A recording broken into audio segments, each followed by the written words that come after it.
ایک شخص بیمار پڑ گیا۔ جب اس کی صحت گرنے لگی تو وہ سخت مایوسی کے عالم میں علاج کے لیے ایک ماہر طبیب کے پاس جا پہنچا۔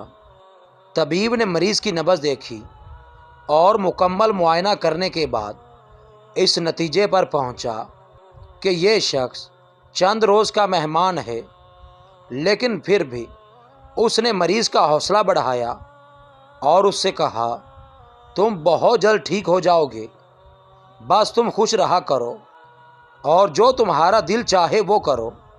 آج سے تم اپنی مرضی سے جیو اور جو تمہارے ذہن میں آئے بلا ہچکچاہٹ کر گزرو، کیونکہ ہچکچاہٹ اور پرہیزگاری بیماری بڑھائیں گے۔ طبیب سے ملنے کے بعد مریض نے اپنے دل کی بات مانی اور چہل قدمی کے لیے دریا کی طرف چل دیا۔ اس روز موسم بہت خوشگوار تھا اور مریض بھی خود کو بہتر محسوس کر رہا تھا۔ جب وہ دریا کے کنارے پہنچا تو اسے وہاں ایک درویش دکھائی دیا۔ وہ دریا کے پانی سے ہاتھ پاؤں دھو رہا تھا۔ درویش کو دیکھ کر مریض کے دل میں خواہش پیدا ہوئی کہ اس کی ننگی گردن پر ایک تھپڑ رسید کیا جائے۔ پھر اسے طبیب کی نصیحت بھی یاد آ گئی کہ کوئی بھی کام کرتے وقت ہچکچانا مت۔ چنانچہ اس نے اپنی خواہش کو عملی جامہ پہنانے کا فیصلہ کیا اور درویش کی گردن پر ایک تھپڑ رسید کر دیا۔ اچانک تھپڑ کھانے کے بعد درویش ہڑبڑا کر پیچھے مڑا اور مریض کو دیکھ کر غضبناک ہو گیا۔ اس نے مریض کو گریبان سے پکڑا اور سیدھا قاضی کے پاس جا پہنچا۔ قاضی نے مریض کی حالت دیکھی تو سمجھ گیا کہ یہ چند روز کا مہمان ہے۔ اسے مریض پر بہت ترس آیا۔ وہ اس قدر کمزور اور بیمار شخص کو سزا نہیں دینا چاہتا تھا۔ اس نے درویش سے کہا، تمہارے پاس کتنی رقم ہے؟ درویش نے جواب دیا، صرف 6 سکے۔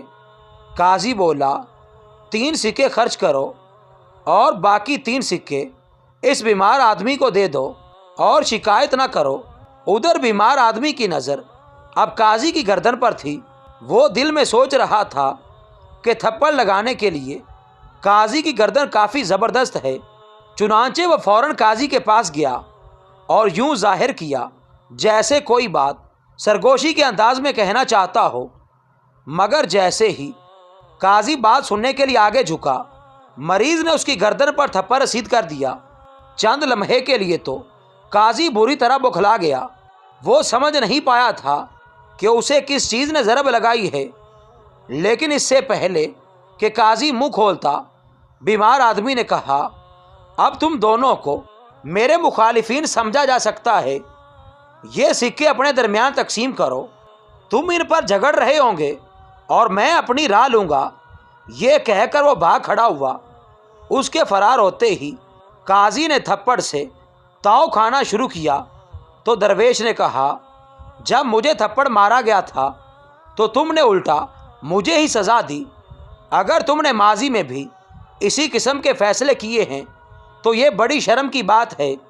قاضی نے جواب دیا، یہ کوئی جرم نہیں تھا اور جو کچھ بھی وقوع پذیر ہوا ہمارے ارادے کے بغیر ہوا۔ اس نے مزید کہا، ہر آنے والی مصیبت اللہ تعالیٰ کی طرف سے ہوتی ہے اور اس میں انسان کے لیے بھلائی ہوتی ہے، کیونکہ اس زندگی میں مومن کو لاحق ہونے والی ہر بد نصیبی کی تلافی آئندہ کی زندگی میں ہو جائے گی۔ اس لیے ہمیں اپنی قسمت میں لکھے ہر دکھ اور مصیبت کے سامنے سر تسلیم خم کر دینا چاہیے۔ راہ حق میں پیغمبروں اور بزرگوں نے ہر تکلیف بنا کسی شکوے کے برداشت کر کے اپنی عظمت کا ثبوت دیا، جس کا نتیجہ یہ نکلا کہ یہی تکلیفیں ان کے لیے اعلیٰ مراتب کا باعث بنی۔